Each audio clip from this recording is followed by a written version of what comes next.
ஆண்டவராய் இயேசுவின் நாமத்தினாலே உங்களை வாழ்த்தி வரவேற்கிறேன். இந்த மாதத்தின் 3வது ஞாயிற்றுக்கிழமை. இந்த மாதம் மிகவும் முக்கியமான ஒரு நல்ல மாதம். நம் தமிழ்நாட்டிற்கு சீகன் பால் அவர்கள் வந்து வேத புத்தகத்தை நமக்கு மொழியாக்கி நம் கையிலே வைத்திருக்கிற இந்த வேத பகுதி, சங்கீதங்கள் 1ஆம் பாடம், 2ஆம் பாடம், 3ஆம் பாடம், சுவிசேஷ வேத பாடம், இவைகள் எல்லாவற்றையும் வாசிப்பதற்கு ஆண்டவர் ஜெர்மன் தேசத்திலிருந்து அனுப்பப்பட்ட சீகன் பால் அவர்களை நான் நினைவு கூறுகிறேன். இந்த ஆராதனையை அப்படிப்பட்ட முன்னோர்களுக்கு நான் சமர்ப்பிக்க விரும்புகிறேன். வாசிக்க கேட்ட மத்தேயு சுவிசேஷம் 5ஆம் அதிகாரத்தில் அதற்கு ஏற்றது போல ஒரு வசனம் இருக்குது பாருங்க. இவ்விதமாய் மனுஷர் உங்கள் நற்கிரியைகளை கண்டு, இவ்விதமாய் மனுஷர் உங்கள் நற்கிரியைகளை கண்டு. சீகன் பால் அவர்களை குறித்து உங்களோடு கூட சொன்னேன். இவ்விதமாய் மனுஷர் உங்கள் நற்கிரியைகளை கண்டு. 2 மிஷனரிகளாக வந்தார்கள் ஜெர்மன் தேசத்திலிருந்து. பல மாதங்களாக கப்பற் பிரயாணம். இன்னைக்கு இருக்கிற வேகமான பிரயாணத்தை அன்னைக்கு பார்க்க முடியாது. அங்கே அந்த நாட்கள்ல இல்லை. கப்பல்ல தான் பிரயாணம் பண்ண வேண்டும். 16, 17 அப்படிப்பட்ட நாட்களிலே சீகன் பால் அவர்களோடு சேர்ந்து டேனிஸ் என்கிற அந்த மிஷனரி இயக்கம் 2 பேரை இந்தியாவுக்கு அனுப்பி வச்சாங்க. அதுல வந்து இறங்குனதுல சீகன் பால் ஒருத்தர் மட்டும் நின்று கடைசி வரைக்கும் ஆண்டவருடைய ஊழியத்தை செய்து மரித்து அங்கேயே அடக்கம் பண்ணப்பட்டார்கள். ஆண்டவர் உங்களை ஆசீர்வதிக்கட்டும். திரும்ப திரும்ப இந்த நாட்களில் நல்ல சீசன், நல்ல ஆசிரியர், நல்ல மாணவன், நல்ல போதகன், நல்ல எஜமான், நல்ல மேய்ப்பன், நல்ல ஆசாரியன் அப்படின்னு சொல்லி அந்த தலைப்பிலே உங்களோடு கூட பேசிக்கொண்டு இருக்கு. அப்போ நல்ல ஒரு குருவானவர் நல்ல சீஷனை கொடுப்பார். சீஷர்களை குறித்து தொடர்ந்து பேசிட்டு இருக்கேன். கொஞ்சம் சலிப்பா இருக்கும் இல்லையா? இதெல்லாம் கேட்டதானே பாஸ்டர், இதெல்லாம் கேட்டது தானே, திரும்ப திரும்ப அதே இதுல நிக்கிறீங்களா? கொஞ்சம் வித்தியாசமா அவர் ஆசீர்வதிப்பார், கொடுப்பார், உங்களோடு கூட இருப்பார், உங்களோடு வருவார், அவர் தீமையிலிருந்து உங்களை பாதுகாப்பார் எப்படி சொல்லி அந்த மாதிரி ஒரு பிரசங்கம் இதெல்லாம் அதுலதான் இருக்கு. நீங்க எதிர்பார்க்கிற பொருளாதார செழிப்பு, நீங்க எதிர்பார்க்கிற செழிப்பின் ஆசீர்வாதங்கள், பாதுகாப்பின் ஆசீர்வாதங்கள், தீமையை விட்டு நாம் விலகுவது, சுகம் கிடைக்கக்கூடிய எல்லா ஆசீர்வாதங்களும் அந்த நல்ல சீசன்கிற ஒரு தலைப்பை எடுத்துக்கொண்டால் அது உங்களுக்கு ஒரு ஆசீர்வாதமாக இருக்கும். கடந்த வாரத்திலே ஒரு வார்த்தை நான் உங்களுக்கு சொன்னேன். மத்தேயு சுவிசேஷம் 5ஆம் அதிகாரத்தில் ஒரு வார்த்தை, முதல் 2 வார்த்தையை நான் உங்களுக்கு சொன்னேன். அவர் திரளான ஜனங்களை கண்டு மலையின் மேல் ஏறினார்.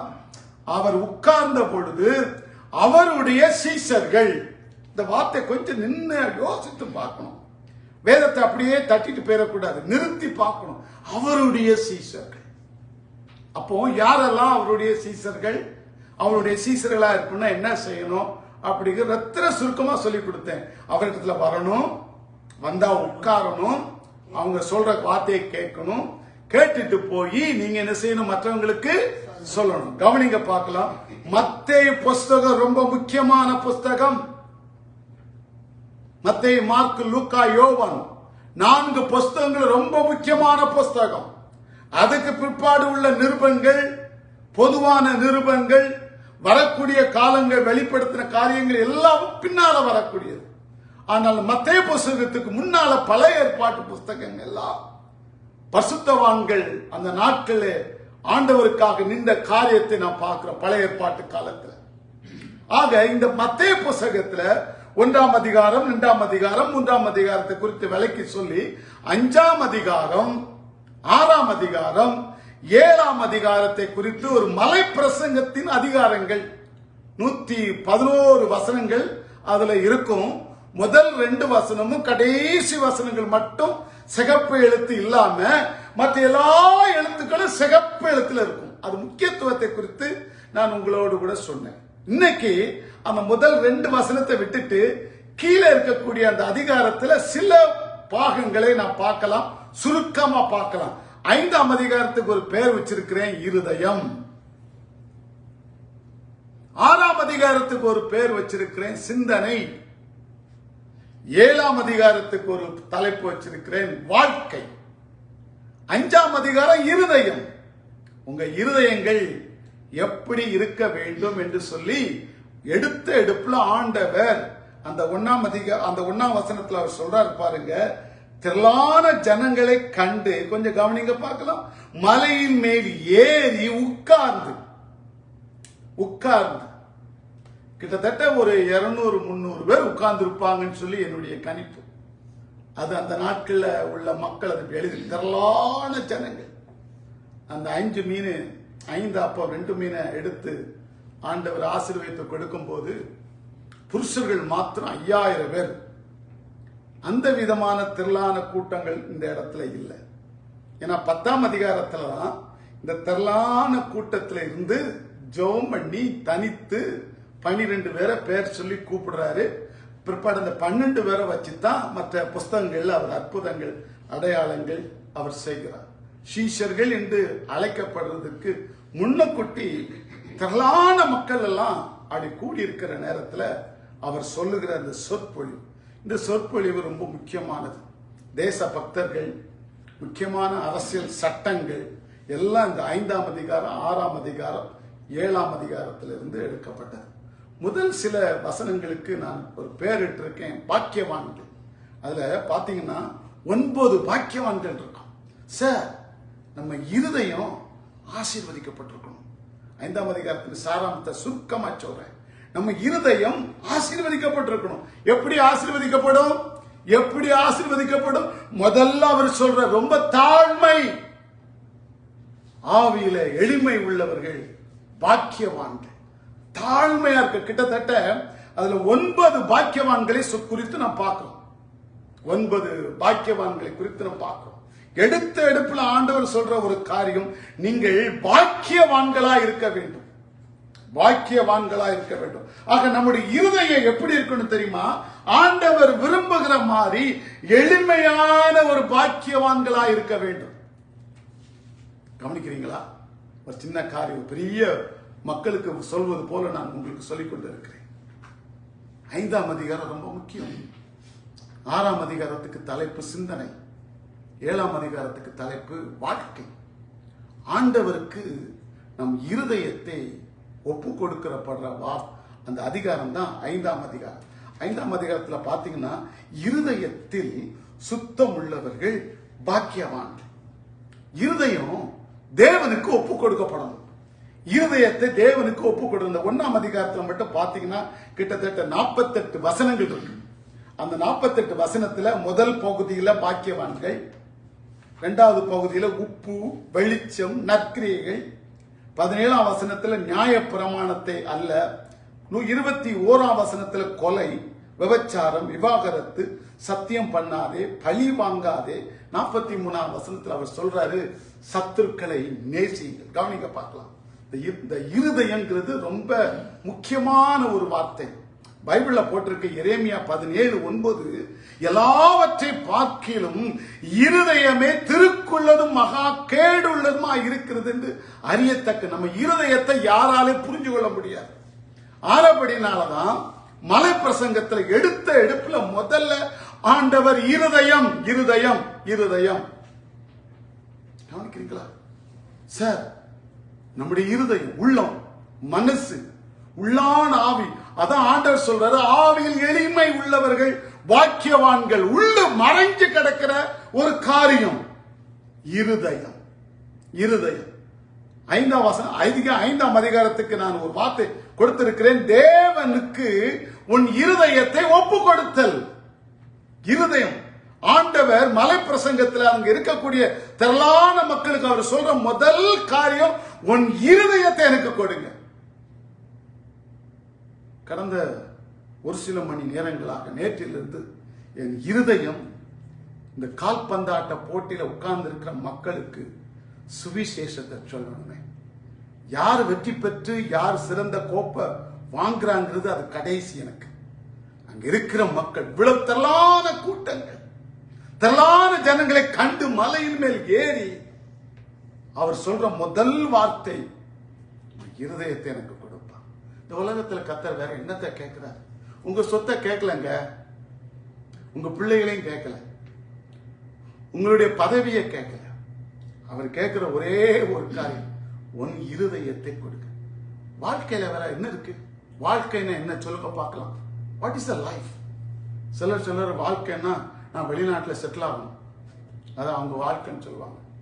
சிலர் சொல்லுவாங்க வாழ்க்கைன்னா ஒரு நல்ல வீடு வாங்கி பக்கத்துல ஒரு நல்ல கார் இருக்கணும், அதான் எனக்கு லைஃப். லைஃப்ல செட்டில் ஆகணும் sir, that is my life. அது லைஃப் இல்ல தம்பி, அது லைஃப் இல்ல. லைஃப்னா என்ன பிரதர்? நிறைய ஒரு $1 மில்லியன் என் பேங்க்ல பணம் இருக்கணும், அது லைஃப் இல்ல, அது லைஃப் இல்ல. சிலர் சொல்லுவாங்க இன்னொன்னு, அழகான ஒரு புருஷன், என் புருஷனை மாதிரி ஒரு புருஷன் உலகத்துல யாருக்கும் கிடைக்க கூடாது, அழகான புருஷன் கிடைக்கணும். சிலர் சொல்லுவாங்க அழகான மனைவி கிடைக்கணும். What is the life? இருதயம் பிரதர், உன் இருதயம் எதை தேர்ந்தெடுக்கிறதோ that is a life. Choice is life. எழுதி கொள்ளுங்க. எது வாழ்க்கை தெரியுமா?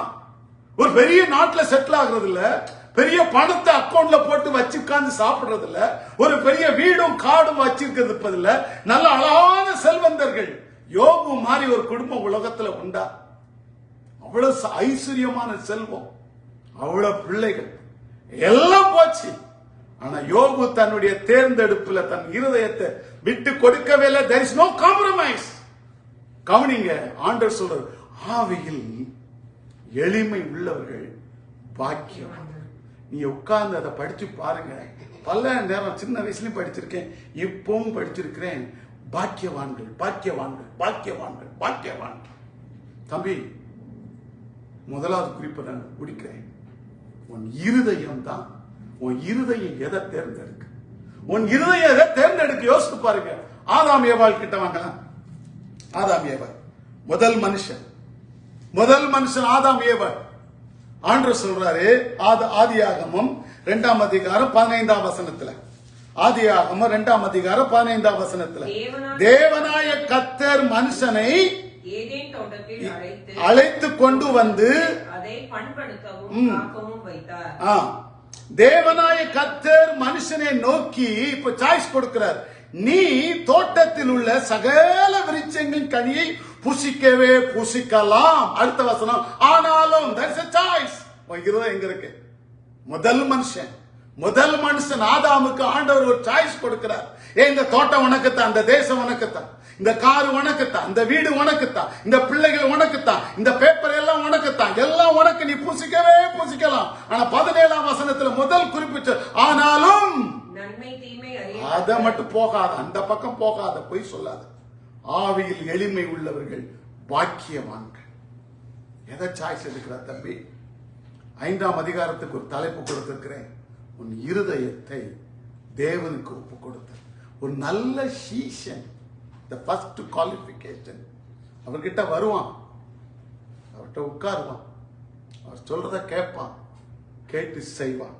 அதான் கீழே அவர் சொல்றாரு, உன் இருதயத்தை கொடுத்திருப்பா, உன் இருதயத்தை கொடுத்துரு. ஆதாமுக்கு அதான் சொன்ன. ஆனாலும் அடுத்த ஒரு வசனத்தை பாத்தீங்கன்னா ஆபிரகாமை ஆண்டவர் கூப்பிடுறாரு. அடுத்த ஒரு பைபிள்ல ஆதிகாமத்துல 12ஆம் அதிகாரத்துல ஆண்டவர் கூப்பிடுகிற 12:1, கர்த்தர் ஆபிரகாமை நோக்கி, இந்த இடத்துல என் பேரை போட்டுக் கொள்ளுவேன், கர்த்தர் எலியலரசனை நோக்கி, நீ உன் தேசத்தையும் உன் இனத்தையும் உன் தகப்பனுடைய வீட்டையும் விட்டு நீ வெளியே வா, நான் சொல்ற இடத்துக்கு போ. I was settled in Washington DC 2008. ஆனா ஆண்டவர் என்று சொல்ல ஆரம்பிச்சிட்டார், கொலம்பஸ் கோடு அங்க பாஸ்டரே இல்லையா, இப்ப ஏகப்பட்ட பாஸ்டர்ஸ் இருக்கிறாங்க, இருக்கட்டும்.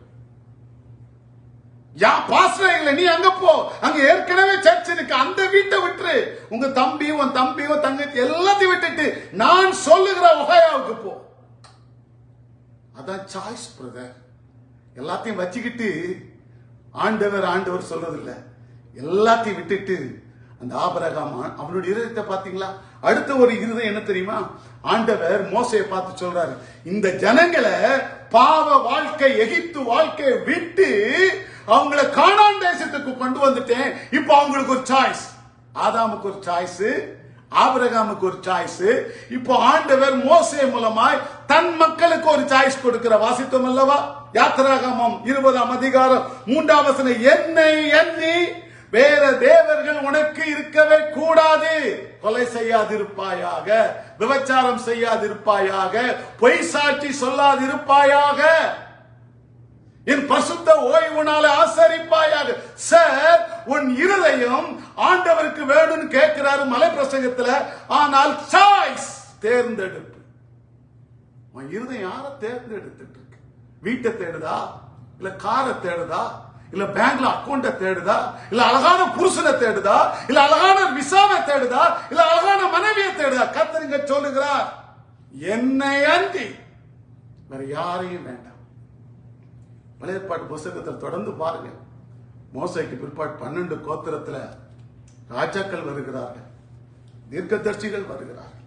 அதுல ஒரு சின்ன தீர்க்கதரிசி, மீகா தீர்க்கதரிசி இருக்கிறார்.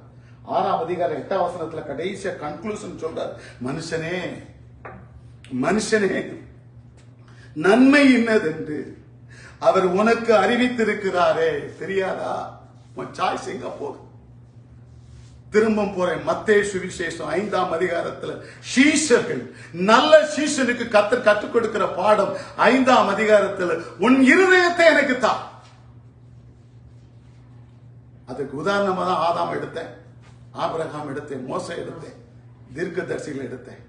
அதுல ஆண்டவர் சொல்ற மீகாவில், மனுஷனே 6:8, மீகா 6:8, மீகா 6:8, மனுஷனே நன்மை இன்னதென்று அவர் உனக்கு இந்த தேசத்துல, சார் சார் என்னை கேட்டுக்கொண்டிருக்கிற, பார்த்து கொண்டிருக்கிற அருமையான தேவனுடைய பிள்ளைகளே, இந்த தேசத்துல எது நன்மை எது தீமை என்பது அவர் உனக்கு அறிவித்திருக்கிறார். உன்னுடைய தேர்ந்தெடுப்பு எங்க இருக்கு? அவர் கேட்கிற ஒரே ஒரு வார்த்தை, அவர் உனக்கு அறிவித்திருக்கிறார். நியாயம் செய்து இரக்கத்தை சிநேகித்து உன் தேவனுக்கு முன்பாக மனத்தாழ்மையாய், ஆவியில் எளிமை உள்ளவர்கள் பாக்கியவான்கள். மனத்தாழ்மையாய் நடப்பதை அல்லாமல் வேற என்னத்தை கேட்கிறான்னு சொல்லி மீகா கேள்வியோடு கூட கேட்கிறார். அவர் என்ன கேட்கிறாரு? அவங்க என்ன பேசுறாங்க, அவங்க எங்க போறாங்க, அவங்க என்ன பாக்குறாங்க? இங்க ஆண்டவர் கேட்கிறாரு, வேற என்ன தப்பா உன்ட்ட கேட்கிறார்? பழைய ஏற்பாடு முடிகிறது. புதிய ஏற்பாட்டில் ஆண்டவர் ஒரே ஸ்டேட்மெண்ட் கொடுத்துட்டார், வருத்தப்பட்டு பாரம் சுமக்கிறவர்களே எல்லாம் என்கிட்ட வாங்க, நீ எதிர்பார்க்கிற ஆசீர்வாதத்தை நான் தருவேன், சுகமளி தருவேன், தேவைகளை சந்திப்பேன், இருட்டில் பயம் இல்லாமல் நடப்பாய், உன் பிள்ளைகள் செல்வமாய் இருப்பார்கள். ஆனால் அதற்கு முன்பதாக நீ செய்ய வேண்டியது, நீ என்னிடத்துல வா, என்னிடத்துல வா. 5ஆம் அதிகாரத்தினுடைய சாராம்சம், இருதயத்தில் சுத்தம் உள்ளவர்கள் பாக்கியவான்கள். இருதயத்தில் சுத்தம் உள்ளவர்கள் பாக்கியவான்கள். அதே மத்தேயு சுவிசேஷம் கடைசி அதிகாரம் கடைசி வசனத்தில் சொல்லுகிறார், ஆகையால் நீங்கள் புறப்பட்டு போய், தான் சீசன், சீசனுக்கு ஆண்டவர் ஒரு வேலையை கொடுத்துட்டார். ஆகையால் நீங்கள் புறப்பட்டு போய் சகல ஜாதிகளை சீஷராக்கி ஞானஸ்தானம் கொடுத்து நான் உங்களுக்கு கட்டளையிட்ட யாவையும் அவர்கள் கை கொள்ளும்படி அவர்களுக்கு சுவிசேஷத்தை சொல்லுங்க. இதுலயே நிக்கணும் போல இருக்குது. மேற்கொண்டு போறதுக்கு முன்னுக்கு சொல்றேன் சார், காஸ்பல், சுவிசேஷம், நல்ல செய்தி. நல்ல செய்தி எதுங்க? நல்ல செய்தி, நல்ல செய்தி எது? நல்ல செய்தி இயேசு அவர் உனக்காக இந்த உலகத்துல வந்தார், அவர் உனக்காக இந்த உலகத்துல வந்து பாடுபட்டார், மரித்தார், உயிர்த்தெழுந்தார், திரும்ப வருவார். அதுதான் நல்ல செய்தி, அதான் நல்ல செய்தி. ஒரு வசனத்தை வாசிங்க பார்க்கலாம் என் கூட சேர்ந்து. 1 கொரிந்தியர் 15ஆம் அதிகாரம் சுவிசேஷம். நீங்கள் புறப்பட்டு போய் 12 சீசர்களுக்கு அவர் சொல்றாரு, நீ எதை சொல்லணும்? நீங்கள் புறப்பட்டு போய் சகல ஜாதிகளை சீஷராக்கி, சீஷராக்கிறதுக்கு நான் அந்த வார்த்தையில நீ எதை போய் சொல்ல போற? எதை சொல்ல போற? நீ புறப்படக்கு ரெடி, போறதுக்கு ரெடி. அந்த பல மக்களுக்கு சீஷராகி, சீஷன் என்று சொன்னால் தட்ஸ் a gospel. நீ அனுப்பப்படுகிறாய். நீ இயேசுவை பின்பற்றினது போல மற்றவர்களை பின்பற்றுவதற்காக நீ அனுப்பப்படுகிறாய். போய் என்னத்தை சொல்ல போற? நான் உனக்கு கற்பித்தேன். என்னத்தை கற்றுக் கொடுத்தீங்க? அவர் மரித்தார், அவர் உயிர் தெழுந்தார், அவர் மீண்டும் வருவார். இதான் கோர். அவர் என் பாவங்களுக்காக மரித்தார், மரித்து உயிர் தெழுந்தார், திரும்ப அவர் வருவார். அந்த வசனத்தை நான் வாசிக்கிறேன், நானே வாசிக்கிறேன் பாருங்க. 1 கொரிந்தியர் 15ஆம் அதிகாரம் 15 நினைக்கிறேன் 5ஆம். என்னவென்றால் இயேசுவானவர் 15:3 நினைக்கிறேன். இயேசுவானவர் வேத வாக்கியங்கள் படி நமது பாவங்களுக்காக மரித்தார். கவனிங்க, சீக்கிரமா முடிக்கிறேன் சார். யாரும் உனக்கு மரிக்கல, இதான் காஸ்பல். உன் பாவங்களுக்காக மரித்தார். மரித்தது மட்டுமல்லாமல் அவர் உயிர் தெழுந்தார். வேத வாக்கியங்களின்படி அடக்கம் பண்ணப்பட்டு வேத வாக்கியங்களின் 3ஆம் நாள் உயிர் தெழுந்து, அடுத்த வசனம் சொல்லுது, கேபாவுக்கும் பின்பு 12 பேருக்கும் தரிசனமான. இதை போய் சொல்லு. மீண்டும் உலக கோப்பைக்காக நான் வருகிறேன். எத்தனை மக்கள் பார்த்துட்டு இருப்பாங்க. பார்க்கட்டும் ஐயா, சந்தோஷமா இருக்கட்டும். இவர் வந்தாரே வேதத்தின்படி, இவர் வந்தாரே வேதத்தின்படி மரித்தாரே, வந்தாரே வேதத்தின்படி அவர் உயிர்த்தெழுந்தாரே. இன்னொரு வசனத்தை வாசித்தோமே, பின்மாற்றம். இந்த பின்மாறி போறாங்க பாத்தீங்களா, இந்த சுபதேசத்தை சொல்லாதபடிக்கு அவன் வழி தவறி போறாங்க பாத்தீங்களா. படிங்க பார்க்கலாம். எபிரேயர் புஸ்தகம் 6ஆம் அதிகாரம், எபிரேயர் புஸ்தகம் 6ஆம் அதிகாரம் 3ஆம் வசனத்தை வாசிப்போமா. எபிரேயர் 6:1. ஆகையால் வாசிங்கம்மா. கொஞ்சம் நில்லுங்க. இதான் மூல உபதேசம், the core teaching. எதுங்க core teaching? இயேசு எனக்காக வந்த இந்த இருதயம் எனக்குள்ள இருக்கக்கூடிய இருதயத்தை யாரும் பார்க்க முடியாது. இந்த இருதயம் இயேசுவை ஏற்றுக்கொள்வதற்கு முன்பதாக பொய், ஏமாத்து, செத்த கிரியைகள், தவறான காரியங்கள் செய்து கொண்டது. இப்ப இயேசுவை விசுவாசித்து அவரை ஏற்றுக்கொண்டதுனால இந்த இருதயம், கல்லான இருதயம் மாம்சமாச்சு, சதையாச்சு. அது கல்லா இருந்த அந்த இருதயத்துல சீஷன் வந்து சொல்லும் போது என் இருதயம் இயேசுவை ஏற்றுக்கொண்டது. அதுக்கு பேர் தான் விசுவாசம். By faith I accept Jesus Christ. அதான் எபிரேயர்ல 6ஆம் அதிகாரம் ரொம்ப நல்ல வசனம். பவுல் அழகாக எழுதியிருக்கிறார். வாசிங்க பார்க்கலாம். செத்த கிரியைகளுக்கு நீங்களாகும் மனம் திரும்புதல். நம்பர் 1 மனம் திரும்புதல். எப்படி மனம் திரும்புதல்? தேவன் பேரில் வைக்கும் விசுவாசம். That's a gospel. சீஷனே, நீ வெளியே புறப்பட்டு போய் சொல்றாயே, உன் இருதயத்தை இயேசுவை பற்றி சொல்லும் போது நீ அவர்களுக்கு நீ இயேசுவின் சுவிசேஷம் வந்தார், மரித்தார், உயிர்த்தெழுந்தார். இது மனசை மாற்றும், இருதயத்தை மாற்றும். மனம் திரும்புதலுக்கு அடுத்த உபதேசம். அடுத்தது உபதேசம். கொஞ்சம் நிலமா. மனம் திரும்புதல், தேவன் பேரில் வைக்கும் விசுவாசம், ஸ்நானங்களுக்கு அடுத்த உபதேசம். ஞானஸ்தானம் எடுக்கணும். எத்தனை மக்கள் விசுவாசிக்கிறாங்க, மனம் திரும்பி இருக்கிறாங்க, இன்னும் ஞானஸ்தானம் எடுக்கல. அந்த ஸ்டேடியத்துல 80,000 மக்கள் உட்கார்ந்து இருக்கிறாங்க. எல்லா கிறிஸ்தவர்கள் இருக்கலாம், இயேசுவை ஏற்றுக்கொண்டு இருக்கலாம். இந்த சத்தியத்துக்கு கீழ்ப்படிஞ்சிருப்பாங்களா? பாருங்க, வேதனையா இருக்கிறதையா. ஒரு சீஷனுடைய வேலை அதுதான். ஐயா, நீ மனம் திரும்பிட்ட, இயேசுவை நம்புற, சிலுவையில மரித்தார் நம்புகிற, நீ அவர் உயிர்த்தெழுந்தார் நம்புகிற, அவர் திரும்ப வருவார் என்று சொல்லி நம்புகிற, அவருடைய திருவிருந்த கை வச்சு நீ எடுக்கிற. ஆனாலும் அந்த வசனம் சொல்லுது, மனம் திரும்புதல், தேவன் பேரில் வைக்கும் விசுவாசம், ஸ்நானங்களுக்கு அடுத்த உபதேசம். உபதேசம்னா பாடம், போதனை. எத்தனை தடவை அம்மா சொல்லி இருக்கிறாங்க, எத்தனை தடவை அப்பா சொல்லி இருக்கிறாங்க, எத்தனை தடவை பாஸ்டர் சொல்லி இருக்கிறாங்க, எத்தனை தடவை ஃப்ரெண்ட் சொல்லி இருக்கிறாங்க. தம்பி, கேட்டுக்கொண்டு இருக்கிற தம்பி, ஞானஸ்தானம் எடுக்காமல் இருப்போம் என்று சொன்னார். கீழ்ப்படிதல். நிறைய பாடம் இருக்கு, மேற்கொண்டு போக முடியல. கீழ்ப்படிதல் தான் தம்பி. நீ அவரை விசுவாசித்து கீழ்ப்படிந்து ஏற்றுக்கொண்டா அல்லவா? இப்ப அதே விசுவாசத்தினால நீ என்ன செய்யற? மனம் திரும்பிட்ட அல்ல, மனம் திரும்பின நீ கீழ்ப்படிந்து ஞானஸ்தானம் எடுக்கணும். முழுகி ஞானஸ்தானம். இதுல இன்னொரு காதை, நான் ஞானஸ்தானம் எடுத்துட்டேன், கீழ்ப்படிஞ்சிட்டேன், மனம் போல வாழ்வே பரலோகத்தில் ஆண்டு கொண்டு வச்சு விடுவார் நினைக்க கூடாது. அது பெரிய தப்பு. வாசிங்கம்மா பிளீஸ், வாசிங்க. கைகளை வைத்தல் ஆசீர்வாதம். மரித்தோரின் உயிர்த்தெழுதல், நித்திய நியாய தீர்ப்பு என்பவைகளாகிய அஸ்திபாரத்தை மறுபடியும் போடாமல் நான் திரும்ப திரும்ப திரும்ப திரும்ப இதே அஸ்திபாரம் இதே உபதேசம் சொல்லாதபடிக்கு அடுத்த வசனத்தை வாசிக்க பார்க்கலாம். பூரணர் ஆகும்படி கடந்து போவோமாக. அடுத்து தேவனுக்கு சித்தமானால் இப்படியே செய்வோம். ஏனெனில் ஒரு தரம் கவனிங்க, முக்கியமான வார்த்தை. ஒரு தடவை ஞானஸ்தானம் எடுத்துட்டோம், திருவிருந்து வாங்கிட்டோம், சபையில அங்கத்தினர் ஆகிட்டோம், இப்ப எங்க வேணாலும் போகலாம், என் மனமோல வாழலாம் என்று சொல்லும் போது அந்த வசனம் என்ன சொல்லுங்க? எத்தனாவது வசனம் வாசிக்கிறோம்? 4வது வசனம் போடுங்க. ஏனெனில் ஒரு தரம் பிரகாசிப்பிக்கப்பட்டும் அந்த மனம் திரும்பும் போது உன் இருதயத்தில் ஒரு பிரகாசம் உண்டாகும். பிரகாசிக்கப்பட்டும் ருசி பார்த்தும் பரிசுத்த ஆவியை பெற்றும் பரிசுத்த ஆவியை பெற்றிருப்போம். பரிசுத்த ஆவியை பெற்றிருப்போம். ஆவியானவர் உள்ள இருப்பாரு.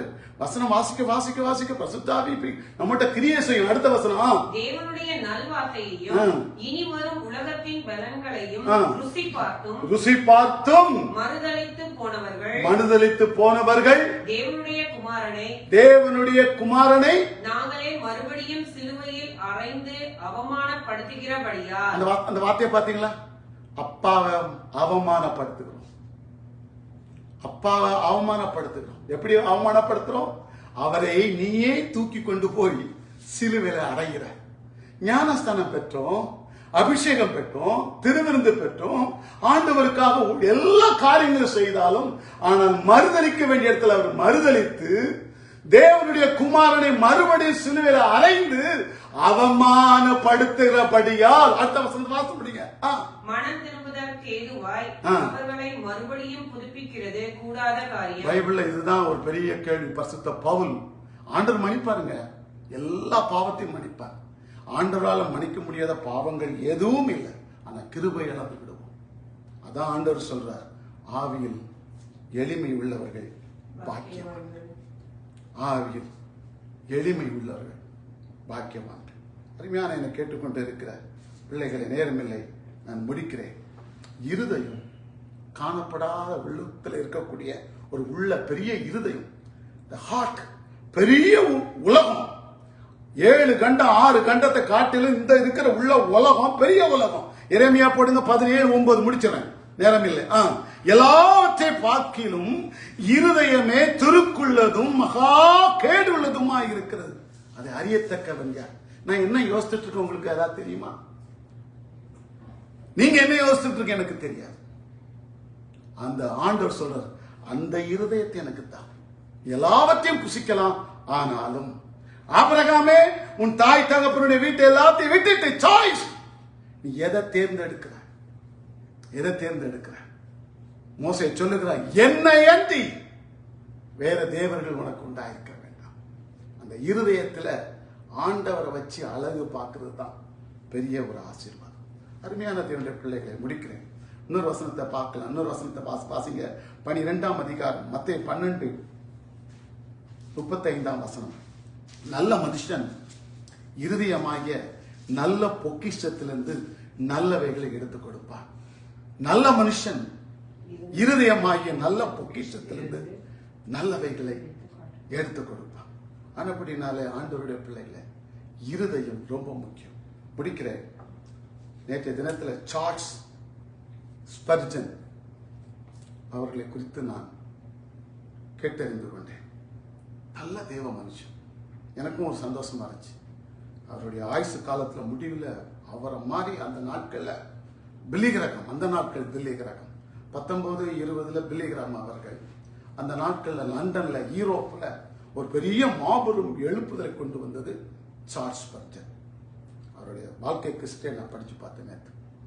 கேட்டுட்டு இருக்கும்போது அந்த அவர் தன்னுடைய கடைசி நாட்கள் ரொம்ப மனம் முடிவாகி, இப்படிப்பட்ட ஒரு கலாச்சாரத்துல பைபிள் வேண்டாங்கிறாங்களே, ஜெபிக்க வேண்டாங்கிறாங்களே, ஆராதனைக்குள்ள இப்படிலாம் தப்பு நடக்குதுன்னு சொல்லும் போது அவர் பேச்சு எடுபடவே இல்லை.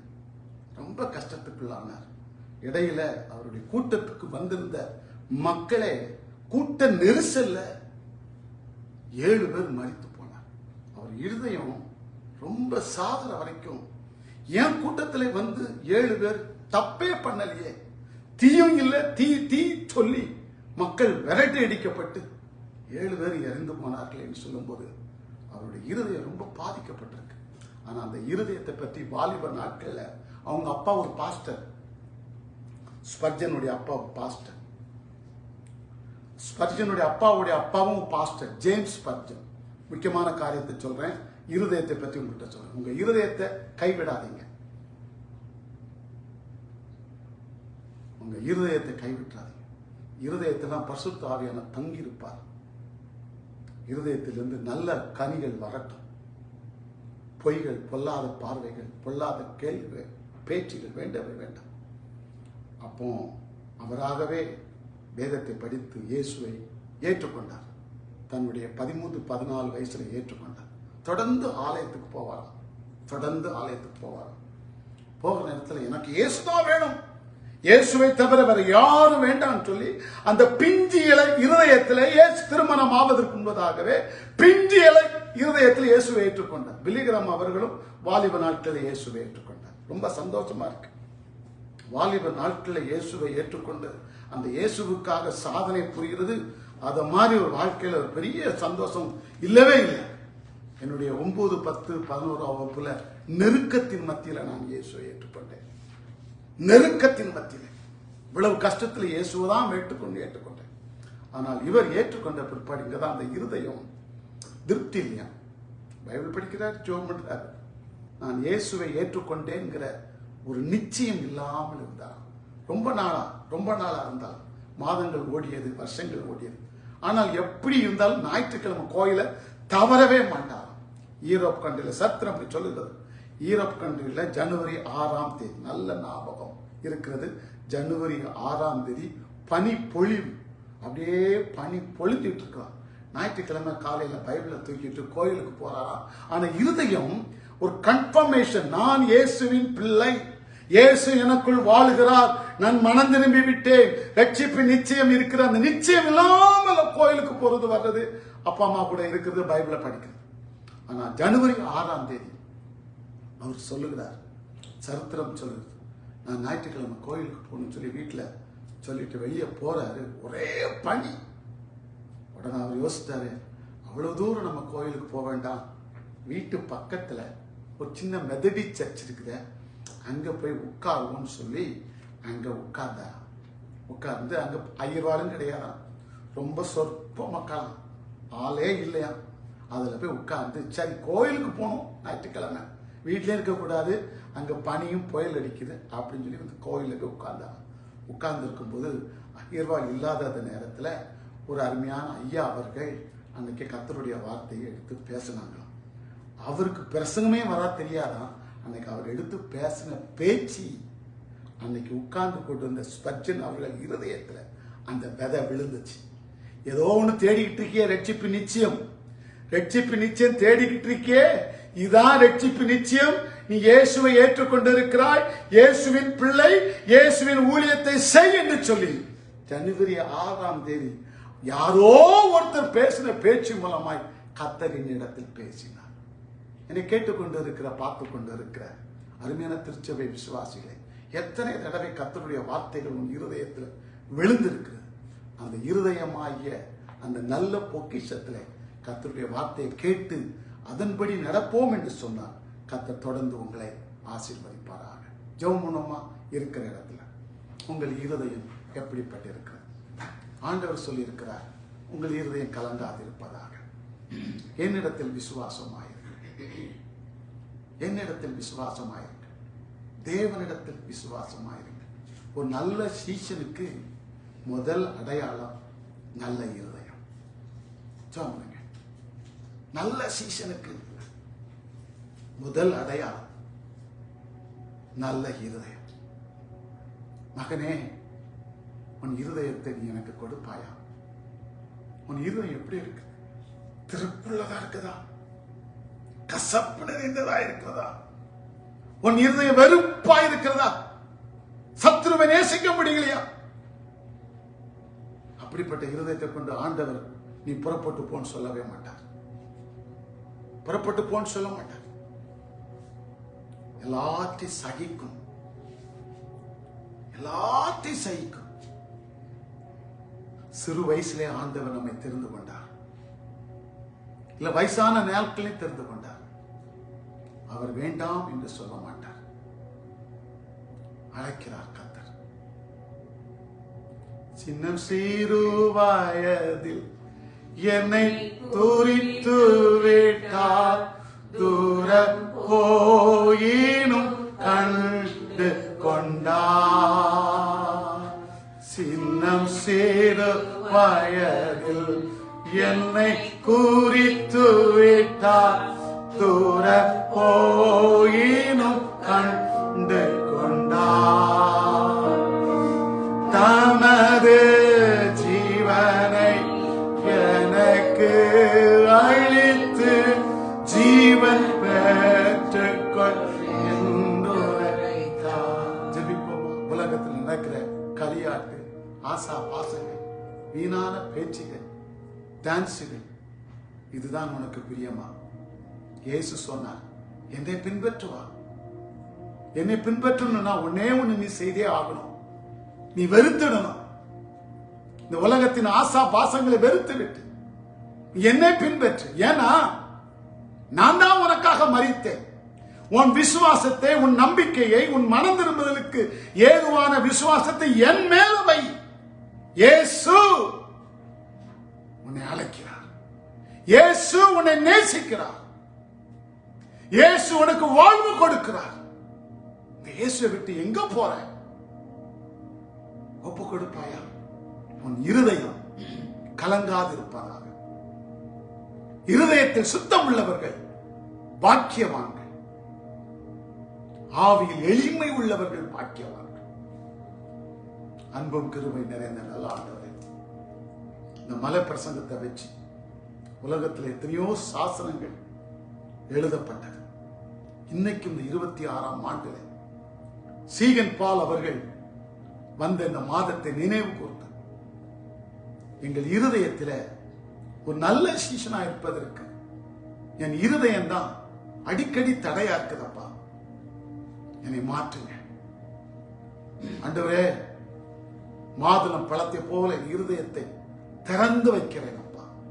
இரத்த கரைகள் நீங்கி உங்களுடைய இரத்தத்தினால, உங்களுடைய பரிசுத்த ஆவியினாலே என் இருதயத்தை பரிசுத்தப்படுத்தி உமக்கென்று வாழ உங்களுடைய சுவிசேஷத்தை மற்றவர்களுக்கு சொல்லக்கூடிய ஒரு சீஷனாக மாற்றி தருகிறார். இயேசுவின் நாமத்தில் ஜெபம் கேளும் நல்ல பிதாவே. ஆமென்.